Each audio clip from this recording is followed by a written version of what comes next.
2013 መጨረሻ አካባቢ ከአዲስ አበባ ቴዎሎጂ ተመርቄ የተመደብኩት ጋምቤላ ሀገረ ስብከት ነበር። ጋምቤላ ሀገረ ስብከት ከተማው ላይ እንደደረስኩኝ ጓደኛዬ ቃይን ተቀብሎኝ ከ3 ቀን በኋላ ወደ ሀገረ ስብከቱ ቢሮ ገባሁ። ጳጳሱን ለማናገር ሞከርኩኝ። የመለሰልኝ ምላሽ ምን እንደነበረ ታውቃላችሁ? ያንተ ሀገረ ስብከት ጎጃምና ጎንደር ነው ያለኝ። በህይወቴ እንደዚህ አይነት መጥፎ ቃል የሰማሁበት ጊዜ የለኝ። ልከሰው ነኝ። ከቤተ ክርስቲያን ፍትህ አልጠብቅም። የቤተ ክርስቲያን የፍትህ ስርዓት በዝሆኖችና በማፊያዎች ውስጥ ስለሚገኝ ከሙታን መካከል ፍትህን ስለማንፈልግ አሁን በሀገሪቱ የፍትህ ስርዓት መሰረት ይህንን ሰውዬ ከሰዋለሁኝ። 3 የክስ ፋይሎች አዘጋጅተናል። በጥብቅና ሙያ ያሉ ጓደኞች አሉኝ፣ እነሱ ጋር ተነጋግሬ ያለሁኝ። እንግዲህ የመጀመሪያው ጳጳስ ይሆናል ፍርድ ቤት ለመቅረብ። ለማንኛውም ይሄንን ቪዲዮ ኮፒ ሊንክ ሼር በማድረግ አድርሱልኝ። ዝርዝር ሀሳቦቹን ነገ በሌላ በአዲስ ቪዲዮ እመጣለሁ። የማንም ወጣት ደም በከንቱ መፍሰስ ስለሌለበት ኦርቶዶክሳውያን ወጣቶች ከእንደዚህ አይነት ነገር እጃችሁን እንድታወጡ ስል በሉ እግዚአብሔር ስም ጠይቃለሁ። በተለይ በሸገር ሲቲ የምትኖሩ ኦርቶዶክሳውያን ባለማተቦች ባካችሁን ከእንደዚህ አይነት ነገር ራሳችሁን እንድታገሉ። አንዳንድ ጳጳሳት የብፁዕ አቡነ ጴጥሮስንና የብፁዕ አቡነ አብርሃምን ቦታ ለመያዝ በየሀገረ ስብከታቸው ያልሆነ ቀስቀሳዎችን እያደረጉ እንደሚገኙ አሁን ላይ እየወጡ ያሉ መረጃዎች ያሳያሉ። ዛሬ 2 ዓመት ለእንደዚህ አይነት ወንበር ሲባል የሻሸመኔ ኦርቶዶክሳውያኖች፣ የአቤሎ ማርያም ኦርቶዶክሳውያኖች እንዲሁም ደግሞ የወለቴ ቅዱስ ዮሐንስ ኦርቶዶክሳውያኖች እንደቅጠል የረገፉት ለእንደዚህ አይነት ወንበር ሲባል ነበር። እነኛን ኦርቶዶክሳዊ ወጣቶች ባለማታቦች ሰማዕታት ግን ከቤተሰቦቻቸውና ከአንዳንድ ኦርቶዶክሳውያን ውጪ ማንም እያሰባቸው አይደለም። አባቶች እንኳን በቅጡ ለነሱ ወንበር ሲሉ የተሰዉትን ኦርቶዶክሳውያን ባለማተቦችን እያሰቧቸው አይደለም። የዛሬ 2 ዓመቱ ጉዳይ ዛሬም እንዲደገምብን ስለማንፈልግ ኦርቶዶክሳውያን ባለማተቦች ባካችሁን ከእንደዚህ አይነት ጉዳይ እጃችሁን አውጡልን። የማንም ባለማተብ ደም በከንቱ መዘራት የለበትም፣ በከንቱ ደመና መሆን የለበትም። የምለቃቸው ቪዲዮዎች እጅጉን እየተመቱብኝ ስለሆነ ይህንን ቪዲዮ ኮፒ ሊንክ ሼር ሪፖስት እያደረጋችሁ ለመላው ኦርቶዶክሳውያን ባለማተቦች ወጣቶች እንድታደርሱልኝ ስል በሉል እግዚአብሔር ስም ጠይቃለሁ። ፊዮና በባለፈው ልደቷ አስታከበር ነበረ። የኒዛ መገኘት በጣም ብዙ ሰዎችን ሲያስቆጣ ነበረ። ፕላስ ፊዮና እንዴት ልደቷ እንደዛ ታከብራለች? እርሷ ፈለጋት ናቸው ጋር መታ ተማረች አይደል እንዴ? መታ ፈለጋት ናቸው ጋር መንፈሳዊ ነገሮች ይኖራች አይደል እንዴ? እንዴት እንደዚህ ትጨፈራለች ሚሉ ሰዎች ነበሩ። በሁሉም በየካጀማ በነ ቤላ በነ ቤታዮ በነ ኪዱ በነ ሄኒ መርኬ በነ ጃኒ በነ ፊዮና ሌሎችም በጣም ብዙ በሆኑ ወንድም እህቶች ዙሪያ አንዳንድ ሀሳቦች ሲነሱ ነበር እና አንዳንድ ጊዜ ይመስለኛል የምናደርገውን ነገር እኛ ብቻ ፕላን አድርገን እኛ ብቻ አቅደን ለእናንተ ሳናሳውቅ ስለቀረን ይመስለኛል ትንሽ አለመግባባት ተፈጥሯል። ምን አለ መሰላችሁ ክርስቲያኖች፣ የንስሐ ሕይወት ላይ ሰዎች በንስሐ ሕይወት ሲታጠቡ ወይም ደግሞ ልባቸው ተጸጽቶ ወደ ቅድስት ቤተክርስቲያን ሲቀርቡ በመንፈስ ሕፃናት ናቸው። በመንፈስ ሕፃናት ናቸው ማለት ለብዙዎቻችሁ ያው ቪዲዮ ይድረስ አይድረስ እርግጠኛ አይደለሁም። ነገር ግን ሁሉም እነዚህ ስማቸውን የጠራናቸው ወንድሞቻችን ወደኛ ቀረብ ብለው ቃለ እግዚአብሔር ቁጭ ብለው የሚማሩበት ሞመንት ላይ ያደረጓቸውን እያንዳንዱ ነገሮች ብትመለከቱ የሚያስደንቁ ነበረ።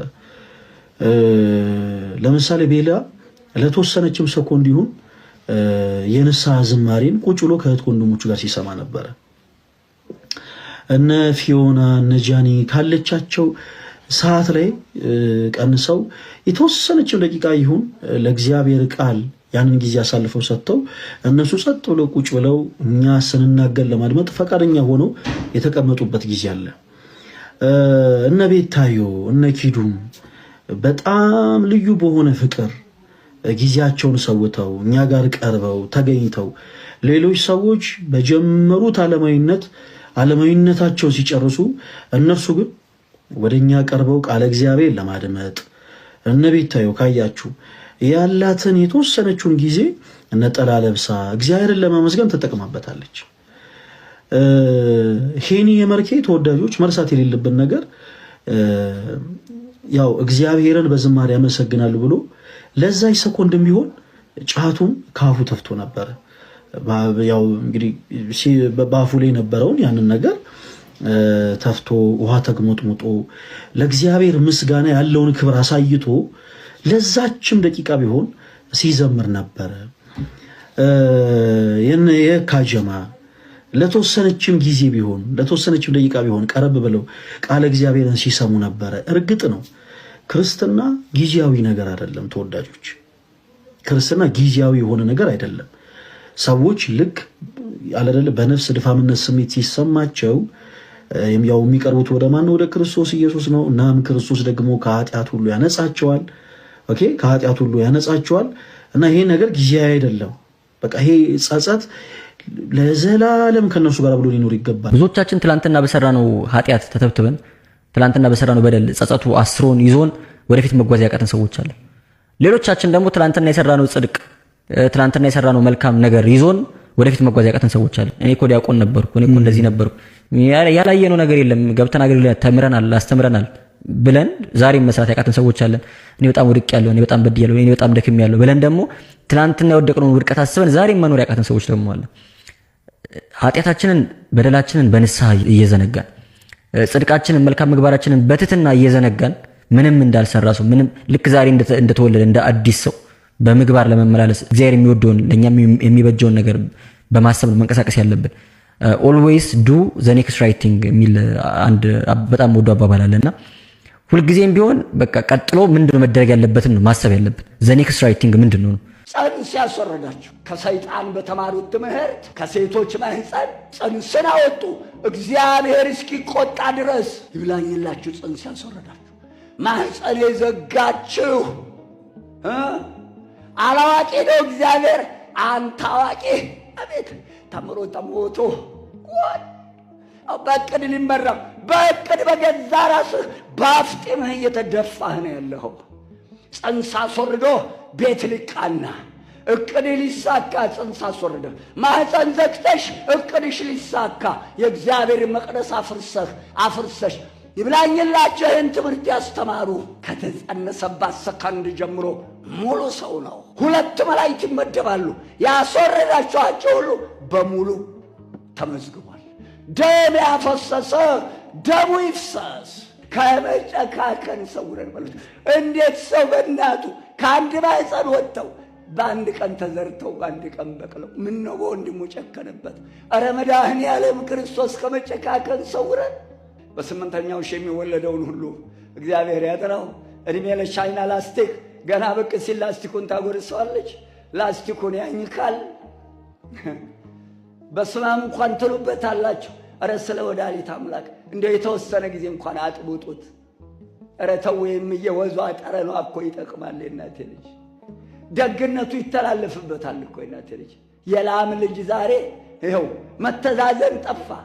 ላስቲኩን ሳኝ ካደገ ይኸው ትውልዱ ወገኑን ያኝከዋል። ይኸው ቀንና ሌሊት መጀመሪያው ላስቲክ መሞቻውም ላስቲክ።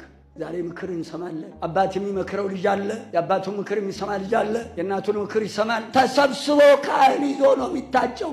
በየመናፈሻው እየተዛጩ እየጫጩ ቀሩ። እሁድ ሰርግ እንጠናና፣ በሳምንቱ እሁድ አጣና ዝጌር ያጠናሽ እየሰረጉ ነው። አቤት እግዚኦ እየሰረጉ ነው። ቅዳሜንም ገብተውበታል፣ እሁድም ገብተውበታል። ቅዳሜ ሰርግ፣ ግንቦት ሰርግ ደርጋ መጣ፣ እኛም ገባንበት። ለማንኛውም እየሰረጉ ነው። ምን ማለት ነው እየሰረጉ ነው? ዛብሮ ከቻሉም 3-4ቱን አስጨንግፈው ጥሩ በሕይወት ሊኖር እናት አባትን በድንግልና ክብረሽ ውጭ። አይ ጉድ! እናቶቼ ልጄ ከማለት ሰውረኝ፣ ከልጅ መከራ ሰውረኝ እያላችሁ አልቅሱ። ልጆች ያላችሁ ሰዎች ልዑል እግዚአብሔር ሰውን በመልኩ ፈጥሮታልና የእናቴ ልጅ በተጸነሰ በ40 ቀኑ ሙሉ እጁ፣ እግሩ፣ ሰውነቱ፣ ጆሮ፣ ሁለመናው ሰው መሆኑ የሚለየው በ40 ቀን ይብላኝላችሁ። ጽንሱን ያስወረዳችሁ ያፈረሳችሁ ወጣም ወረደ የሚገባ የሚጠቀምበት የለም እንጂ ንስሐ የእግዚአብሔር ውሃ፣ ንስሐ የሕይወት ውሃ የታደለ ይታጠብብሽ። እናት ያዘነችባችሁ፣ አባት ያዘነባችሁ፣ ቤተ ክርስቲያንም እናት ናት። ቤተ ክርስቲያን ያዘነችባችሁ የእናቴ ልጅ ሀገርም እናት ናት። በባዶ እግሩን ያስተማረህን ወገንህን ጥለህ የበለጸገ አገር እየናፈቀህ ልበነጭ አድርገነዋል ትውልዱን። ልበነጭ ትውልድ እየሄደ ጥሏት ሄዷል። ባዶ እግሩን ያስተማረህን ወገንህን እየጣልክ ሄደህ ቀንቶሃል፣ ቀንቶሃል። ያዝ ሂድ። አሁንም ሕያው እግዚአብሔርን አትመለስም። የሰይጣን መምህራን፣ የአጋንንት መምህራን እግዚአብሔርን አላዋቂ አድርጋችሁ ትውልዱን ገደል የከተታችሁ። ትንቢቱ ተጽፏል። የእግዚአብሔርን ሀገር እንደ አትክልተኛ ጎጆ አደረጋችኋል። አትክልቱን የሚፈልገውን ቦታ ሲደርስ ወደ ፍርስርስ አርጓት ሄደ። ቅድስት ሀገርን አረከሳችኋት። መኖሪያ ከተሞቻችሁ የፍርስራሽ ክምር ይሆናሉ። ግንቦት 12 ቀን ዋሻውን ከፍተው ደቀ መዝሙሮቻቸው አጽሙን በክብር አውጥተው ወደ ደብረ ሊባኖስ ገዳም አስገቡት። አባታችን ተክለ ሃይማኖት ለኢትዮጵያ ቤተ ክርስቲያን በትምህርታቸውና በትሩፋታቸው ብርሃን ናቸው። ክርስትናን በደቡብ ኢትዮጵያ በመስበክ ምንኩስናን በሸዋና በደቡብ ኢትዮጵያ በማስፋፋት ደቀ መዝሙሮቻቸውን በጎንደር፣ በጎጃም፣ በደቡብ፣ በምዕራብና በምስራቅ ኢትዮጵያ ባከናወኑት ሐዋርያዊ ተልእኮ ለኢትዮጵያ ቤተ ክርስቲያን ቅዱስና ታላቅ አባት ናቸው።